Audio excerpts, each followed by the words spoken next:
மதிமுகம் நேயர்களுக்கு வணக்கம். இது அரசியல் திண்ணை. இன்றைய நமது அரசியல் திண்ணை நிகழ்ச்சியில அரசியல் திறனாய்வாளர் ரவீந்திரன் துரைசாமி சிறப்பு விருந்தினராக கலந்து கொண்டிருக்கிறார். பேசலாம்.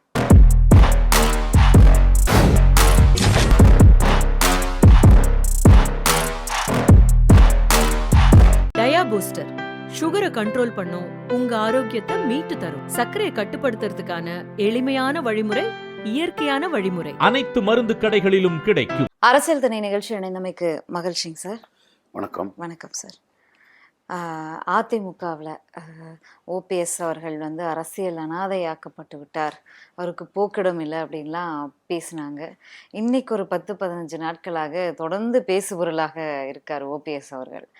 ஓபிஎஸ் இந்த என்டிஏ கூட்டணியிலேருந்து வெளியில் வந்தது கூட்டணிக்கு பாதிப்பு அப்படின்னு டிடிவி தினகரன் சொல்லியிருக்காரு. என்டிஏ கூட்டணிக்கு தமிழகத்துல ஓபிஎஸ் அவர்கள் இல்லாதது எந்த அளவுக்கு பாதிப்பை ஏற்படுத்துமா?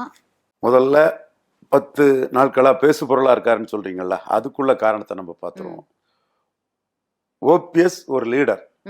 மக்கள் ஜெயலலிதா மறைவுக்கு பிறகு லீடரா ஜெயலலிதாவுக்கு வாக்களிச்ச 40% மக்களும் பார்த்தது ஓபிஎஸ் தான்.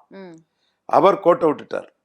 அது நாம பொறுப்பு இல்லை. அவருக்கு நியாயங்கள் இருக்கலாம், அவருக்கு காரண காரியங்கள் இருக்கலாம், அவருக்கு பர்சனல் இக்குவேஷன்ஸ் இருக்கலாம்.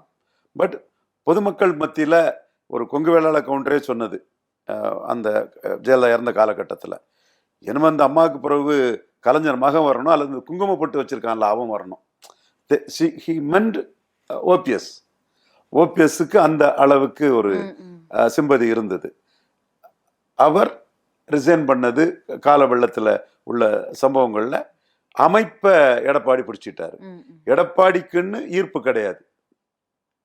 எடப்பாடி ஈர்ப்பு சக்தியற்ற, ஓ டிரான்ஸ்பரிங் கெப்பாசிட்டி அற்ற அன்சாரிஸ்மேட்டிக் லீடர். இவருக்கு ஒரு சரிஸ்மா உருவாயிருக்கும், பட் அமைப்பை விட்டுட்டார். லீடர்ஷிப் குவாலிட்டி இருக்கு, மக்கள் அபிமானம் இருக்கு, ஆனா அமைப்பு இல்லை. அவர்கிட்ட லீடர்ஷிப் இல்லை, கிராப்பருங்கிற நெகட்டிவ் இமேஜ் இருக்குது. அபகரிக்கும் தன்மை கொண்டவர்னு பிற ஜாதிகள் எல்லாம் சொல்லக்கூடிய அளவுக்கு எடுத்தேன் கொடுத்தேன்னு செயல்படுறாரு, சுயநலவாதியாக செயல்படுறாருங்கிற இமேஜ் எல்லாம் இருக்குது. ஆனால் ஒரு அதிமுகங்கிற அமைப்பு, ராயப்பேட்டை கட்சி அலுவலகம், அண்ணா கருப்பு சிவப்பு வெள்ளை கொடி, ஒரு ரெட்டலை சின்னம், இதெல்லாம் அவர்கிட்ட இருக்குது. ஈர்ப்பு இருக்கக்கூடிய ஓபிஎஸ்ஸை பற்றி மக்கள் அறிய விரும்புகிறாங்க. ஓபிஎஸ் மேலே மக்களுக்கு சிம்பதி இருக்கு. எல்லாரும் கைவிட்டு அவர் என்ன செய்வாருன்னு அவர் மேலே ஒரு அனுதாபத்தோட பார்க்குறாங்க. அதுதான் இன்னைக்கு அவர் பேசு பொருளா இருக்கிறதுக்கு காரணம். இந்த அதிமுகவுக்கு ஜெயலலிதாவுக்கு பிறகு அவர் அதை கட்சியை பிடிச்சிருப்பாருன்னா, அவர் தலைமையில கட்சி நின்றுருக்கும்னா இன்னைக்கு ஒரு மிகப்பெரிய கட்சியாட்டு அதிமுக இருந்திருக்கும். ஒரு 40% அரௌண்ட் 35 to 45 ஒரு இதுல இருந்திருக்கும். இப்போ 20% கட்சியாட்டு எடப்பாடி தலைமையிலான கட்சி மாதிரி தேஞ்சிருக்காது. இது அவருக்குள்ள அந்த மக்கள் அபிமானத்தை காட்டுது. அடுத்தபடியா நீங்க கேட்கறது என்டிஏ பாதிக்குமான்னு கேட்டா கண்டிப்பா பாதிக்கும். என்டிஏங்கிறது 18% வாக்கெடுத்த ஒரு அணி. இந்த அணியை கட்டமைச்சது அண்ணாமலை. மிக கடுமையா கட்டமைச்சு ஒரு மேனேஜ்மெண்ட் தெரிஞ்ச ஒரு போலீஸ் ஆபீசர். அவரு ஒவ்வொருத்தரோட அபிலாசைகள், விருப்பு வெறுப்பெல்லாம் புரிஞ்சுக்கிட்டு கரெக்டா டீல் பண்ணி 18% அணியை கட்டமைச்சாரு. தேமுதிகவையும் இங்க கொண்டு வந்திருப்பாருன்னா 2வது இடம் வந்திருப்பாரு. அன்னைக்கு நம்ம இப்ப ரெஸ்ட்ராஸ்பெக்டிவா சொல்றோம், அன்னைக்கு தேமுதிக எடுத்த வாக்குல தேமுதிக மேல யாருக்கும் நம்பிக்கை வரல. ஆனா கேப்டன் சிம்பதி தேமுதிகவுக்கு ஒரு குறிப்பிடத்தக்க வாக்கை கொடுத்துருக்குது. என்னாலும் 18% வாக்கு கொண்ட ஒரு அணியை அவர் கட்டமைச்சார். அதுல 4% வரை ஓபிஎஸ் பிளஸ் தினகரன் முக்குலத்தோர் வாக்கே விழுந்திருக்கும். அவங்க எடுத்தது குறைஞ்ச சீட்டு நின்று 1% தான் எடுத்தாலும் கூட ஓபிஎஸ் பிளஸ் தினகரன் 4% வரை முக்குலத்தோர் வாக்குகளே அந்த அணிக்கு விழுந்திருக்கும். இது நான் டேங்கிபிளா வெளிப்படையா தெரியக்கூடிய ஓட்ட சொல்றேன். இந்த கண்ணோட்டத்தோட நீங்க பாத்தீங்கன்னா, எடப்பாடி பழனிசாமி 10.5 கொடுத்ததுனால சேலத்துல 38% வாக்கு எடுத்திருக்கிறார் ஐயா. சிதம்பரத்துல 36-35 எடுத்திருக்காரு. விழுப்புரத்துல 35 தாண்டுறாரு. நாமக்கல் கள்ளக்குறிச்சி எல்லாம் 40 நெருங்குறாரு. ஆனா அவர் திருநெல்வேலியில் வெறும் 8 விழுக்காடு வாக்கு தான் வராரு. ராமநாதபுரத்தில் 9 வராரு. தேனியில் 13 வராரு. அப்படியே நீங்க போனீங்கன்னா மதுரையில 3வது போயிடுறாரு. ம். அப்போ இந்த பின்னடைவு 10.5 கொடுத்ததுனால வன்னியர் பெல்ட்டுக்குள்ள ஏறுறவரு 10.5 எதுக்குற முக்குலத்தோர் பெல்ட்டுக்குள்ள இறங்குறாரு. இப்பவும் கடலூர்ல நான் 10.5 தருவேன்னு சொல்றாரு. திருச்சியில வேற மாதிரி பேசுறாரு. ம். இது மட்டுமல்ல, சசிகலா, தினகரன், ஓபிஎஸ் 3 வரையும் அதிமுக விட்டு வெளியேற்றியது. அடிச்சதெல்லாம் டான்னு இவர் சொல்றாரு இல்லையா, தம்பி ரங்கராஜ் பாண்டே தம்பி சொல்றாருல்ல, அடிச்சதெல்லாம் டானாக்கும் எடப்பாடி, பெரிய ஆளு எடப்பாடி, அடிச்சதெல்லாம் டானாக்கும்னு சசிகலா, தினகரன், ஓபிஎஸ்ன்னு சொல்றாருல்ல, அந்த இதுக்கு இந்த சமூக மக்கள் மத்தியில கடுமையான எதிர்வினை இருக்கு. இல்ல இப்போ வந்து டிடிவி தினகரன் அவர்கள் கொடியை பயன்படுத்திக்கலாம், சின்னத்தை பயன்படுத்திக்கலாம்லாம் கோர்ட்ல சொல்லப்பட்டிருக்கு அதிமுக தரப்புல இருந்து. அப்ப அதை எடப்பாடி அவர்களுடைய குரலா தானே எடுத்துக்கணும். அதிமுகவிலே இல்லையே தினகரன். அவருக்கு புது கட்சி ஆரம்பிச்சுட்டாரு. இருந்தாலும் அந்த வழக்கு சம்பந்தமான விஷயங்களை கேட்கும்போது அட்வொகேட் தரப்புல இருந்து அது எங்களுக்கு எதுவும் ஆட்சேபனை இல்லை அப்படின்னு சொல்றாங்க. அவர் கட்சி தனி கட்சி ஆரம்பிச்ச பிறகு இதை பயன்படுத்தி என்ன செய்ய போறாரு? பயன்படுத்த மாட்டார் அப்படின்னு என்ன செய்ய போறாரு? பயன்படுத்தினா எடப்பாடிக்கு தான் லாபம். எடப்பாடிக்கு கூடிய கட்சியும் கொடியையும் பயன்படுத்தினா எடப்பாடிக்கு தான் லாபம்.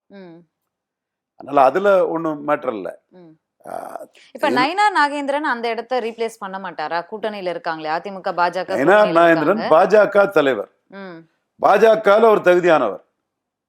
சமூக ரீதியா மக்கள் அதெல்லாம் சும்மா இதெல்லாம் அரசியல் தெரியாத ரங்கராஜ் பாண்டேகள் பேசுறது. அரசியல் தெரியாத ரங்கராஜ் பாண்டேகள் பேசுறது. நயினார் நாகேந்திரன் அதிமுக முக்கிய தலைவர். அவர் வந்து பாஜக வாராரு. பாஜகவில் ராமநாதபுரத்துல 30% வாக்கு எடுக்கிறாரு. திருநெல்வேலியில 30% வாக்கு தாண்டி எடுக்கிறார். இப்படி 2 ஏரியாவில் 30% வாக்கு எடுத்த பாஜக தலைவர் இன்னொருத்தர் கிடையாது. அது அவருக்கு மெரிட்டு. பாஜகவில் ஒரு மாநில தலைவரா வர்றது அவருக்கு ஒரு மெரிட்டு, அவ்வளவுதான். அதனால முக்குலத்தோர் வாக்கெல்லாம் அவரை வச்சு வந்துருங்க, அதெல்லாம் கற்பனை. அது நீங்க ரிசல்ட் பார்த்தாலே தெரியுமா, அப்படியெல்லாம் ஒண்ணு வாக்கு வராது. அதிமுகவில் முதல்வரா இருந்தவர், இரட்டை தலைமையில் ஒரு தலைவரா லீடரா இருந்தவர். அவர் ஒரு தேசிய கட்சியோட நியமன தலைவர். பொன் ராதாகிருஷ்ணன் நியமன தலைவர், தமிழிசை நியமன தலைவர், அண்ணாமலை சாதிச்சாரு, அவரும் நியமன தலைவர் தான். ஆனா 18% வாக்கெடுத்து அண்ணாமலை சாதிச்சாரு. நயினார் அப்படி சாதிப்பாரு நான் எதிர்பார்க்கல. ஏன்னா நயினார் வந்து ஹீரோவா இருக்கிறதுக்கு அவரை தலைவரா போடல. எடப்பாடி கூட இணைந்து போறதுக்கு கூட்டணி உடையாம இருக்கிறதுக்கு தலைவரா போட்டிருக்கு. இல்ல அண்ணாமலை அவர்கள் சாதிச்சார் அப்படின்னா அதை சாதிச்சனையே ஏன் நயினார் அவர்களால பண்ண முடியாது? முடியாது. வெற்றி பெற்றிருக்காரு, பாஜகவுல அவர் வெற்றி பெற்றிருக்காரு. முடியாது. அவர் தனிச்சு நிற்பேன், நான் 28% வாக்கு கொண்டு வருவேன்னு நயினார் சொன்னா சாதிப்பாரு. நானே பாராட்டிடுவேன் முத ஆளா. நீங்க எடப்பாடிக்கு சபார்டினேட்டா இருக்கிறதுக்கு எப்படி என்ன பண்ண முடியும்? தமிழிசை என்ன சாதிச்சாங்க? எடப்பாடிக்கு சபார்டினேட்டா அவர்களுமே தனித்து நின்னு 18% வாக்கு 23 இடத்துல தாமரை நிறுத்தினார். அது கருத்து பார்வையற்றவளை தவிர நடுநிலையா உண்மையை பார்க்க உங்களுக்கு தெரியும். கூட்டணியும் சேர்ந்து தானே போட்டிங்கிறது, கூட்டணியோட நீங்க மீண்டும் அதையே ஒன்னு இருக்கு இன்னொன்னு என்னங்க, இன்னொன்னு தாங்க இதுல வாரீங்க. 23 தொகுதியில தாமரைய இல்ல கணேசனால நிறுத்த முடிஞ்சுதா? இது தமிழிசையால நிறுத்த முடியுதா? சார் வெற்றி பெறணும்ல, ஒரு இடத்துல வெற்றி பெற்று காட்டிருக்கணும்ல. அந்த கட்சியில இரட்டை இலக்க வாக்க தாண்டி வந்தது அண்ணாமலை மட்டும்தான். 10% மேல வாக்கு காட்டினது அண்ணாமலை மட்டும்தான் தாமரை. அதே இப்போதைக்கு பாஜகவுக்கு ஒரு சாதனை. கண்டிப்பா அந்த கட்சி அப்படித்தானே சாதனை பண்ண முடியும். ஒரு இது கீழே இருந்து வரக்கூடிய ஒரு கட்சி அப்படித்தானே சாதனை பண்ண முடியும். நயினாரை நான் குறை சொல்லவே இல்லை. அவர் மற்ற தலைவர்கள்ல நயினார் அண்ணாமலை நீக்க கூடாதுங்கிறதா ஆர்குமெண்டா இருந்தது டெல்லி தலைமை கிட்ட. நீக்கிறாங்க, நான் மறைச்செல்லாம் பேச மாட்டேன். அதுல யார் தகுதியானவர்னா ராமநாதபுரத்துல 30% தாண்டின, திருநெல்வேலி 30% தாண்டின நயினார் மற்றவங்களோட தகுதியானவருங்கிறத நான் மறுக்க வரல. அடுத்து அவர் நிரூபிக்கணும்னா எடப்பாடிக்கு சபார்டினேட்டா போய் நிரூபிக்க முடியாது. அப்படி அந்த இடத்துக்குள்ள நயினார் சாதிப்பாருன்னு சொன்னா 2 ரெட்டலைக்கு ஒரு தாமரைய நயினார் வாங்கிட்டாருன்னா ஃபர்ஸ்ட் ஆளாட்டு சபாஷ் நயினார் நாகேந்திரன் பாராட்டக்கூடியவனா நான் இருப்பேன். அதுல அவர் கோட்டை விட்டுருவாரு, அவர் ஏமாந்துருவாருங்கிறதுனாலதான் 2 ரெட்டலைக்கு ஒரு தாமரை வாங்க. எஸ், அதனால அலர்ட் பண்ணிட்டு இருக்கிறேன். ஏன்னா எடப்பாடி எடுத்தது 19.4%, பாஜக எடுத்தது 11.4% தாமரையில. எடப்பாடி அவர்களோட எத்தனை கட்சி கூட்டணியில இருந்தாங்க, பாஜகவுல எத்தனை கட்சியினர் கூட்டணியில இருந்தாங்கிறதையும் நம்ம பார்க்கணும்ல. எடப்பாடி எத்தனை கட்சி கூட கூட்டணி வச்சுட்டு போட்டு அவரால 19.4% வாக்கு தான் ரெட்டலையில எடுக்க முடிஞ்சது.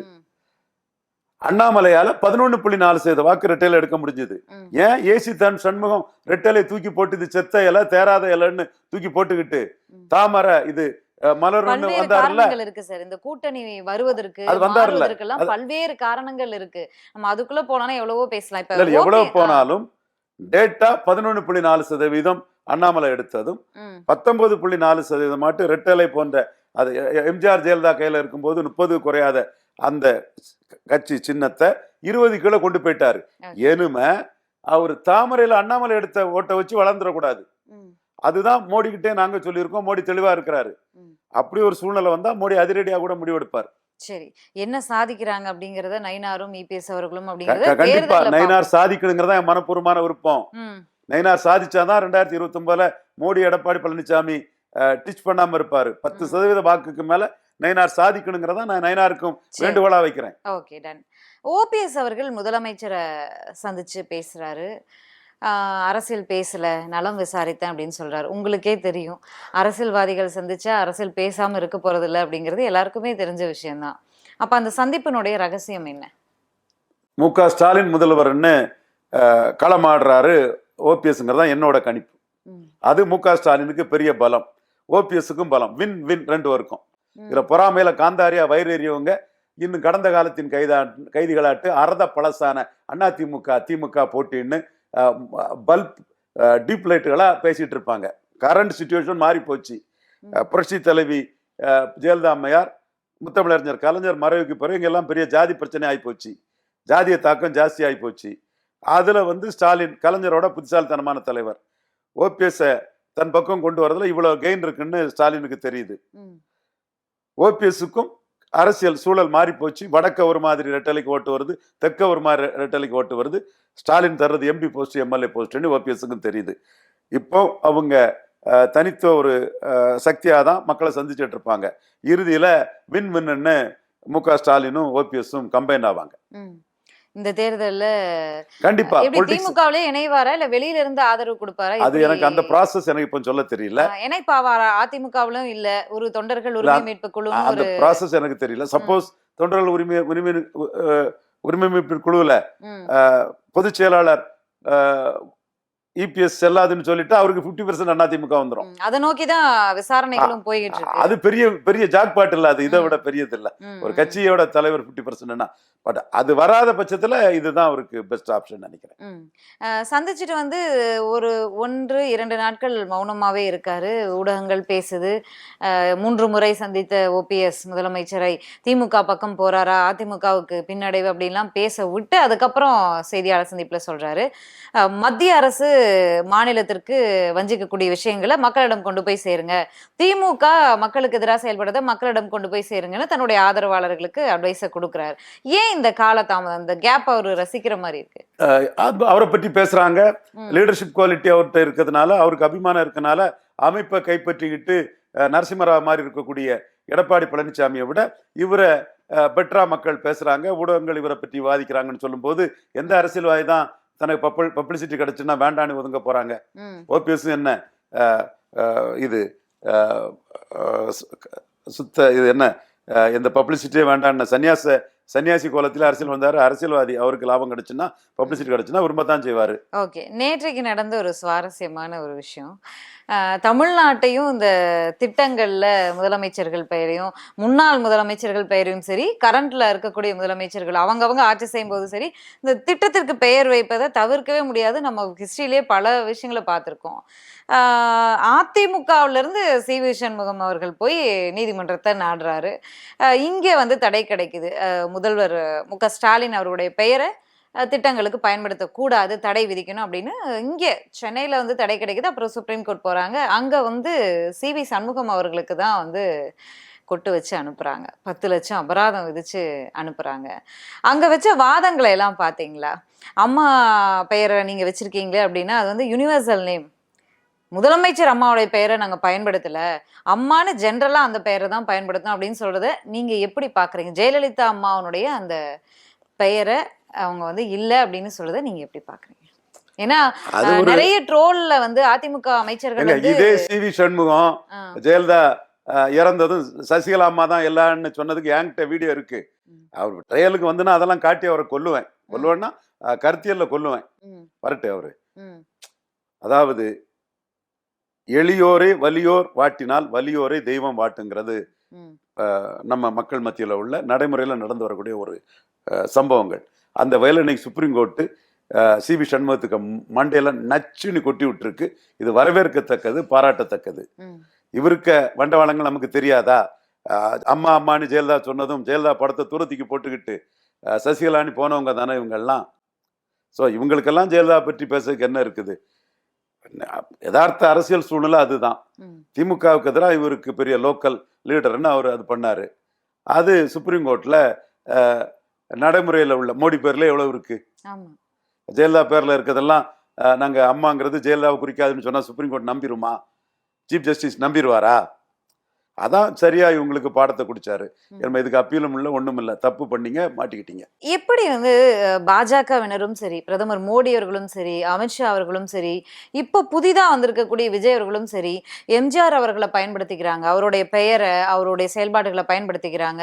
விஜய் அவர்கள் போஸ்டர்ல கூட அவர் ஸ்டைல்ல வந்து யூஸ் பண்ணிக்கிறாரு, அந்த வார்த்தைகளை யூஸ் பண்றாரு.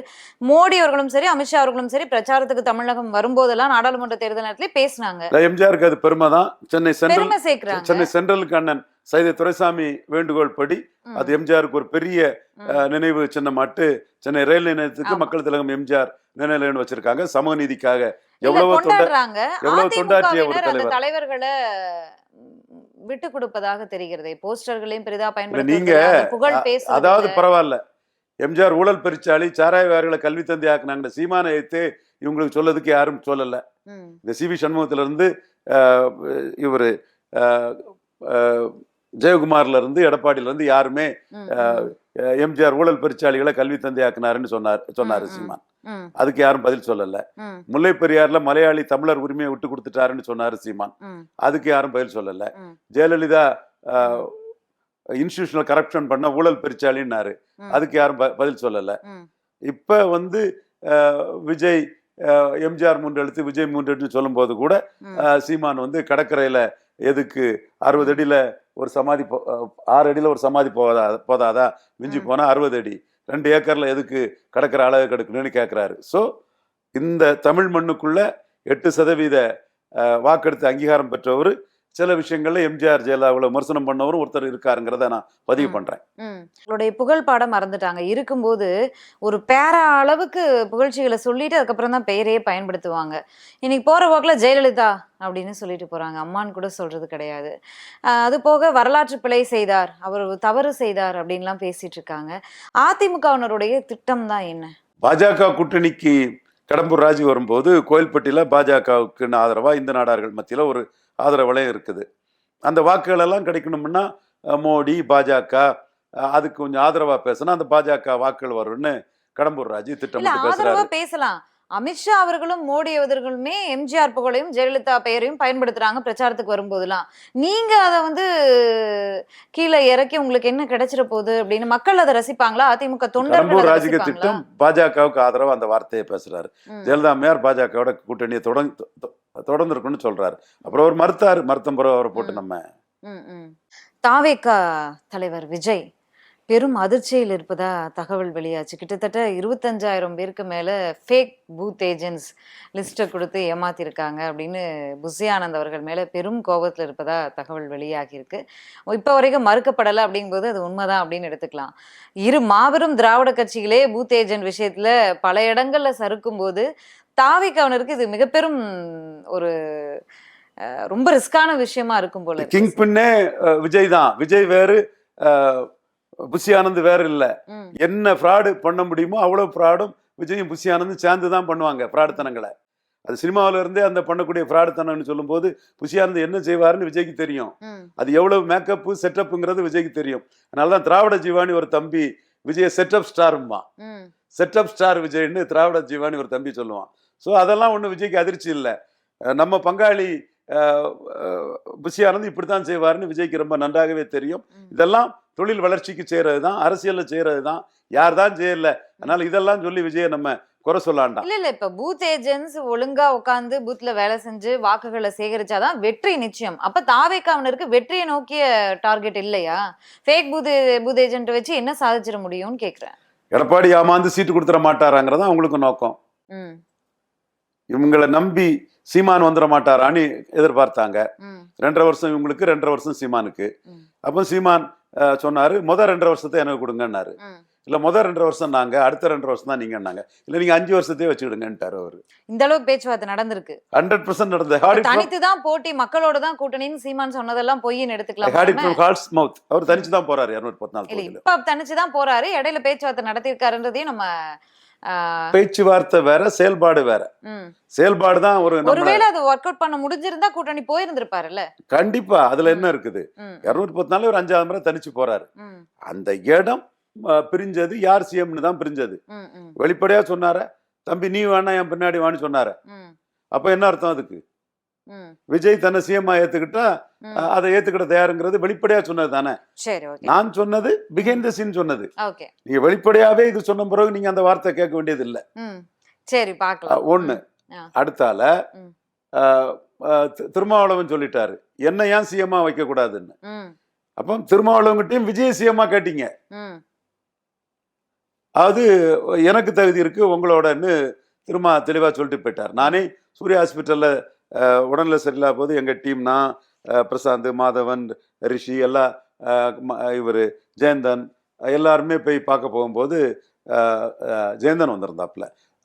நான் திருமாவட்ட சொன்னது, இனிமேல் திமுக அணியை விட்டு வெளியே வரணும்னா சிஎம் கேண்டிடேட்டாக வாங்கினேன், மற்றபடி நீங்கள் வெற்றி பெற்ற திமுக அணியில் நின்றுங்க, ஸ்டாலினுக்கும் உங்களோட யூட்டிலிட்டி நல்லா தெரியும்னு தான் சொல்லிட்டு வந்தேன். 2. அடுத்தால இது காங்கிரஸில் 117 காங்கிரஸுக்கு 117 விஜய்க்குன்னு தெருவில் அன்னடி கிளை செயலாளர்கிட்ட 117 காங்கிரஸுக்கு 117 தாவேக்காணி பேச்சு நடத்தினாங்க. வேற என்ன கட்சி கூட பேச்சு நடத்தினாங்க? இல்ல தாவேக்காவினருடைய நிலைப்பாடு என்னவாதான் இருக்கு? ஏன்னா கட்சி ஆரம்பிச்ச முதல் மேடையிலேயே அழைப்பு கொடுத்தாரு. தெளிவா சொன்ன மேடம், பலம் நிரூபிக்காத உங்க கூட 1% பலம் கொண்ட ஒரு கட்சி கூட கூட்டணிக்கு வரமாட்டாங்கன்னு நான் சொன்னேன். இன்னைக்கு வர விஜய் ப்ரோ நான் சொல்றது சரியா தப்பா?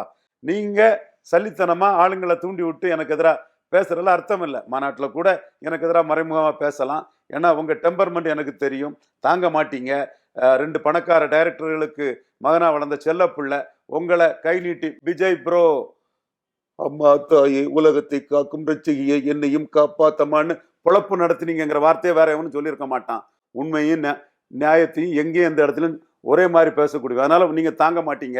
4 சல்லி பசங்களை தூண்டி விட்டு எனக்கு எதிராக பிரச்சாரம் பண்ணுவீங்க, மாநாட்டிலையும் பேசுவீங்க. ஆனா உண்மையை ஒத்துக்கிடுங்க, 1% பலம் கொண்ட ஒரு கட்சி கூட உங்க தலைமையில கூட்டணிக்கு வரல. அப்ப என்ன சொல்றீங்க? Wrong strategy. 214 நிப்பேன் ஆட்சியை பிடிப்பேன்னு பேசியிருக்கணும். அந்த கமா போட்டிருக்க கூடாது. அது உங்களுக்கு அறிவு எங்க போச்சு? போதுமான அறிவில்லாதவங்க சொன்னாங்கன்னா அந்த இடம் தான் நீங்க பலகீனப்பட்டு நிற்கக்கூடிய இடம். கடை விரித்தேன் கொள்வார் இல்லை. விஜய சிஎம்மா சொல்லி யாருமே வரல. சீமான் 30 சீட்டு கொடுக்கலான்னாரு. அப்போ கூட ரிஷின்னு கூட இருந்த ஒரு பையன் சொன்னா, அடையாள அரசியலுக்கு 20 சீட்டுக்கு மேலே கொடுக்க முடியாதுன்னாப்புல. எடப்பாடி பழனிசாமி அவர் பிஜேபி தான் முக்கியம், எங்களையும் பிஜேபியும் பிரிக்க முடியாது, எங்களையும் பிஜேபியும் பிரிக்க முடியாதுன்னு அவர் கதற ஆரம்பிச்சிட்டாரு. காரணம், ஒருவேளை பிஜேபி அண்ணாமலை இன்னொரு தலைவரை நிரூபித்த தலைவரை சிஎம்மா சொல்லி இன்னொரு அணி அமைச்சர் வரோங்கிற அச்சத்தில் அவர் பிஜேபி தான் முக்கியன்ட்டாரு. உங்களுக்கு அவருக்கு முக்கியத்துவம் கொடுக்கல. அப்போ உங்கள் நிலைமை என்ன? நாம் சொன்னது தானே கரெக்டு. 24 நீங்கள் தனித்து நின்று இருக்கலாம்ல. 39 தொகுதி போடுறது எளிது. உங்களுக்கு இந்த பாப்புலாரிட்டி என்ன திடீர்னு வந்ததா? 24 என்ன உங்களுக்கு பாப்புலாரிட்டி இல்லையா? 24 நீங்கள் 4 முனை போட்டி இருக்கும்போது 5ஆவதா நீங்கள் வந்துட்டீங்கன்னா நல்லா இருக்கும். சகாதேவ மாதிரி நல்லதை தான் சொன்னேன். நீங்கள் ஒரு சில வேண்டாம் கமாண்ட் அடிக்க வேண்டாம், நம்பி ஏமாந்துக்கிட்டு நீங்களும் உங்களை கல்ட்டுன்னு சொல்லதில் உங்கள் காசை வாங்கிட்டு தான் உங்களை போடுறாங்கிற அந்த உண்மை கூட தெரியாமல் ஏமாந்துட்டு இருக்கிறீங்க. நாம் சொன்னது உண்மை. இதுவரை உங்களை நம்பி 1% பலம் கொண்ட கட்சி கூட கூட்டணிக்கு வரல. தாவேகா இந்த தேர்தலை சந்திக்கும் போது எம்ஜிஆர் அவர்களோட கம்பேர் பண்ணி விஜய் ஆதரவாளர்கள் பல இடங்கள்ல பேசுவதனால என்றைக்கும் யாரோடையும் கம்பேர் பண்ண முடியாது. எம்ஜிஆர் எம்ஜிஆர் தான், ஜெயலலிதா அம்மா தான், கருணாநிதி அவர்கள் கலைஞர் அவர்கள் தான்.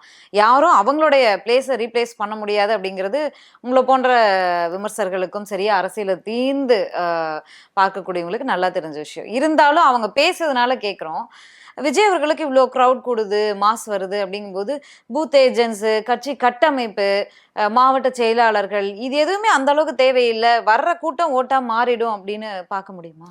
1957 எம்ஜிஆர் எங்க இருந்தார்?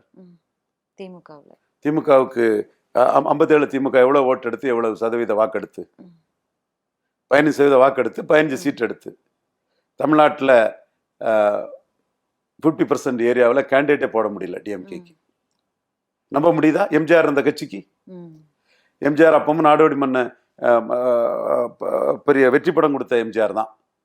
அப்புறம் 62 திமுக 27% வாக்கெடுத்தது. அப்பவும் அவர் நாடோடி மன்னன், மதுரை வீரன் ஹீரோ தான். அப்ப எம்ஜிஆருங்கிறவரு 57 கட்சியில வந்துட்டாரு. இன்பக்கனவு நாடகம் நடிச்சு அண்ணாவுக்கு பணம் நிதி திரட்டி கொடுத்தாரு. 62 கட்சிக்காக பிரச்சாரம் பண்ணாரு. 67 குண்டடிப்பட்டாரு. இதுக்கடையில் அண்ணாவின் தலைவர், காமராஜரின் தலைவர் அண்ணா வடிகாட்டின்னு பவர் பொலிட்டிக்ஸ் பண்ணாரு. எம்எல்சியா இருந்தாரு. அதுக்கு பிறகு அண்ணா மறைவுக்கு பிறகு கலைஞர் முதல்வர் ஆகுதுக்கு ஒரு முக்கிய ரோல் பிளே பண்ணாரு. அதுக்கு பிறகு கலைஞரால பொருளாளர் ஆக்கப்பட்டாரு. அப்ப 57 தொடங்கி எம்எல்சி ஆகி, 67 எம்எல்ஏ ஆகி, பொருளாளர் ஆகி, 72 கட்சி தொடங்குறாரு. 15 வருஷ அரசியல் அனுபவத்துல ஒரு வளரும் கட்சியில 50% பலம் கொண்ட ஒரு கட்சியில இருந்து வந்து கலைஞர் 25%, அவர் 30% எடுக்கிறாங்க. வெளியே இருந்து ஒரு 5% ரெண்டு பேருக்குமே சேர்ந்து வருது. இப்போ நாமெல்லாம் கலைஞர் எமர்ஜென்சி ஐத்தாருன்னு சப்போர்ட் பண்ணோம். திமுக கிடையாது, எமர்ஜென்சி ஹீரோடா கலைஞர்னு நம்ம அவரை சப்போர்ட் பண்ணோம். அதே மாதிரி எம்ஜிஆர் சுதந்திரா கட்சிக்காரங்க, காங்கிரஸ்காரங்க, ஃபார்வர்ட் பிளாக்காரங்க இவங்கெல்லாம் எம்ஜிஆர் சப்போர்ட் பண்ணாங்க. அதனால கூடுதலாக ஒரு 5% வந்து பாகப்பிரிவினையா திமுக ஓட்டை பிரிச்சுக்கிட்டாங்க. எம்ஜிஆரே மற்றபடி ஓட்டப்படகுதான். திண்டுக்கல்ல 50% வாக்கெடுத்த எம்ஜிஆர் தமிழக அளவில் 30.3% வாக்கு தான் 77 எடுத்தாரு. எம்ஜிஆர் எடுத்த வாக்கை விட பாராவும் மூப்பனாரும் சேர்ந்து எடுத்த வாக்கு 4% அதிகம். ஸோ எம்ஜிஆருங்கிறது ஒரு அரசியல்வாதி. ஒரு அரசியல்வாதியை வீட்டில இருந்து வரக்கூடிய நடிகன் கூட கம்பேர் பண்றதே அபத்தம். விஜய குளிர வைக்கிறதுக்கு கொடுக்குற காசுக்கு விஜய கல்ட்டு அது இதுன்னு போடுறதுக்கு 4 பேர் பேசுவாங்க. அதுக்கெல்லாம் நாம முக்கியத்துவம் கொடுக்கணுமா? விஜய் வர்றது விஜயகாந்த் மாதிரி, கமல்ஹாசன் மாதிரி வராரு. கமல்ஹாசன் வேற யாரையும் தலைவராக ஏற்றுக்கிட்டவர் கிடையாது. விஜயகாந்த் வேற யாரையும் தலைவராக ஏற்றுக்கிட்டது கிடையாது. எம்ஜிஆர் அண்ணாவை தலைவராக ஏற்றுக்கிட்டு தன் அரசியல் வாழ்க்கையை தொடங்கினவர். தவிர்க்க முடியாத சக்தியா திமுக இருந்தது, அது வேற விஷயம். அப்போ ஒரு 57 அரசியல் களத்துல இருந்து 72 வரை ஒரு 17 வருடங்களா, ஒரு 57, 62, 67, 71 ஒரு 17 ஆண்டு காலம் வந்து அரசியல் பண்ணிக்கிட்டு பொருளாளராட்டு அவர் ரிவோல்ட் பண்ணாரு. ஒரு அரசியல்வாதி எம்ஜிஆருக்கும் சினிமா நடிகர் விஜய்க்கும் என்ன? 21ஆம் தேதி மாநாடு வந்துருச்சு, ரொம்ப பிரம்மாண்டமா நடக்க போகுது, பல தீர்மானங்கள் அங்க நிறைவேற்ற போறாங்க. மறைந்த விஜயகாந்த் அவர்களுக்கு அங்க ஒரு மரியாதை கூட செலுத்த போறாங்க. அந்த மேடையில கூட்டணி கட்சியினரை கூட அறிமுகப்படுத்த வாய்ப்பு இருக்கு அப்படின்னு அவரு தாவேகாவினர் ஆதரவாளர்களும் சரி, தாவேகாவும் சரி ரொம்ப தீவிரமா பேசுறாங்க. நீங்க ரொம்ப குறைவா எடை போடுற மாதிரி. தெளிவா தப்பான ஒரு வீகத்துல ஆடுனாங்க விஜய் ப்ரோ. கூட்டணிக்கு தனக்கு ஆள் வரும்னு எதிர்பார்த்தாங்க. அன்டெஸ்டட் நாட் ப்ரூவ்க்கு ஆள் வரமாட்டான்னு நான் சொன்னேன். 1% பலம் கொண்ட ஒரு கட்சி கூட இதுவரை வரல. யாரும் வரலன்னு சொன்னதும் தினகரன் கூட இருந்த முஸ்தபா பாய கொண்டு கூட்டணி கட்சியா வச்சுட்டாங்க. அவர் ஒருத்தர் ஆதரவு கொடுத்திருக்காரு, பெரிய ஆதரவு. அவரு நல்ல ஆளு, தன்மையான மனிதர், நல்ல மனிதர். அதிர்ந்து பேச மாட்டாரு. நான் சசிகலா அம்மையாருக்கு எதிராக எவ்வளவோ பேசினாலும் கூட, சசிகலா அம்மையாருக்கு எதிராக நாங்க தான் களமாட்டுன்னு தெரிஞ்சாலும் கூட, அவர் அந்த அம்மாவோட பிளஸ்ஸை மட்டும் ரொம்ப அமைதியா பேசக்கூடிய தன்மை கொண்டவர். அவரு விஜய்க்கு ஒரு அசட்டு தான், அதுல எந்த சந்தேகம் இல்லை. தினகரன் கூட இருந்தாரு. தினகரன் பிஜேபி அலைன்ஸ் போனனால முஸ்லீம் சகோதரர், பிஜேபி எதிர்ப்புல இவரு விஜய் கூட இருக்கிறாரு. இது கூட நான் நக்கல் அடிச்சு நையாண்டி பண்ணதும் ஜான் ஆரோக்கியசாமிக்கு கழிஞ்சிட்டான் ஜான் ஆரோக்கியசாமி. அதுல என்னடா இது இப்படி பேசுறானே, ஒருத்தரும் வரலன்னு சொல்றானுன்னு அவனுக்கு இதா போயிட்டு ம். உடனே அவரு என்ன பண்ணாரு, யாராவது நம்ம கூட இருக்குன்னு நீ காட்டணும் இல்லையா, அதுக்கு என் கிண்டலுக்கு பயந்து பாய கொண்டு சேர்த்திருக்காப்புல. பாயும் ஒரு பாப்புலர் ஆக்டர்கிட்ட போய் இவரால ஜான் ஆரோக்கிய அவருக்கு ஒரு நல்ல பாப்புலாரிட்டி அதான் கிடைச்சது. பாய்க்கும் ஒரு பாப்புலாரிட்டி, நல்ல அமைதியான தன்மை கொண்டவருக்கு அந்த பாப்புலாரிட்டி கிடைச்சது நமக்கு மகிழ்ச்சி. 2026 தேர்தல் களம் யாருக்கு சவாலா இருக்கும்? ஏன்னா 4 முனை போட்டி, இப்போ வரைக்கும் 4 முனை போட்டியில திமுக இருக்கு. அணி பெரிய வெற்றி பெறும். திமுக அணி இன்டாக்டா இருக்கும். திமுக அணியில மேலும் பல கட்சிகள் வருவாங்க. பலர் உதயசூரியன்ல நிற்பாங்க, பலர் தனிச்சின்னத்தில் நிற்பாங்க. திமுக அணி ஸ்டாலின் கொடுக்கறதெல்லாம் எம்பி போஸ்ட், எம்எல்ஏ போஸ்ட்டுங்கிறது 4வது முறையும் தொடரும். 2வது இடத்துக்கு தான் போட்டி. அதுல இன்னைக்குள்ள லெவலில் அதிமுக பாஜக கூட்டணி 19, 11, 30% பலம் கொண்ட ஒரு அணியா இருக்குது. அதுல இன்னும் கொஞ்சம் பேர் வர வாய்ப்பு இருக்குது. ஸோ ஸ்டாலினுக்கும் எடப்பாடிக்கும் வந்து உள்ள வித்தியாசம் ஒரு 15% இருந்தாலும் தூரத்துல 2வது இடத்துல இன்னைக்கு வந்து அதிமுக பாஜக தான் இருக்காங்க. தாவேகா விஜய் ரொம்ப ஆர்வமா வராரு, அவரை நோக்கி இளைஞர்களும் ரொம்ப ஆர்வமா போறாங்க. அதெல்லாம் ஓட்டா மாறுமாங்கிற ஒரு கேள்வியோட தாவேகா விஜய்க்கு இந்த தேர்தல் களத்துல ஏதாவது சாதகமாக இருக்கா? எல்லாமே வந்து ரொம்ப இதுவா சொன்னா எப்படி? இல்ல, நான் வேணும்னு சொல்லல மேடம், சகாதேவ மாதிரி சொன்னேன். 24 39 கேண்டிடேட் விட்டு நிரூபிங்க, அதுக்கு தக்கன நீங்க 26ல பிளே பண்ணலான்னு சொன்னேன். நீ ஊரை ஏமாத்த, உலகத்தை ஏமாத்த, 4 பலகீனமான பத்திரிகையாளர்களை ஏமாத்த, பலம் நிரூபிக்காதவனுக்கு ஓட்டுன்னு ஜான் ஆரோக்கியசாமி ஊடகத்துல போய் சொல்லுவான். நம்ம சொன்ன அன்டெஸ்டட் நாட் ப்ரூவ்டு தான் நிற்குது. 0% தான் இன்னைக்கு விஜய்ங்கிறதா நிற்குது. தேர்தல் ஆணையத்துல விஜய் யாரு? Registered political party. நிரூபிச்சாதான் ஓட்டு. உங்க கையில வராத ஓட்டை யாரும் டிரான்ஸ்ஃபர் பண்ண முடியாது. இதனால இன்னைக்கு விஜய் செய்ய வேண்டியது 26ல பலத்தை நிரூபிங்க.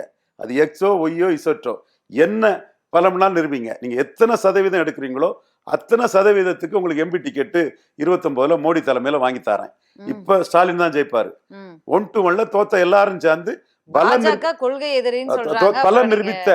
பலம் நிரூபித்த விஜயும் சேர்ந்து மோடி தலைமையில 98ல வாஜ்பாய் தலைமையில ஜெயலலிதா மேட்டனா எங்க ஐயா டாக்டர் ராமதாஸை கொண்டு சேர்த்து எண்டு ஜஸ்டிஃபைஸ் மீன்ஸ்ன்னு சேர்த்து 4 எம்பி ஜெயிக்க வச்சோம் இல்லையா, அதே மாதிரி மோடி நன்மைக்காக விஜய் 26ல எடுக்கிற ஓட்டை மோடி பிரதமர்னு எத்தனை சதவீத ஓட்டு எடுக்கிறீங்களோ அத்தனை எம்பி சீட்டு உங்களுக்கு உண்டு. உங்களை நான் வந்து மக்களவையில் ஜெயிக்க வைக்கிறேன் விஜய. நான் விஜய் மேல தனிப்பட்ட வன்மமோ வெறுப்போ எதுவும் எனக்கு கிடையாது.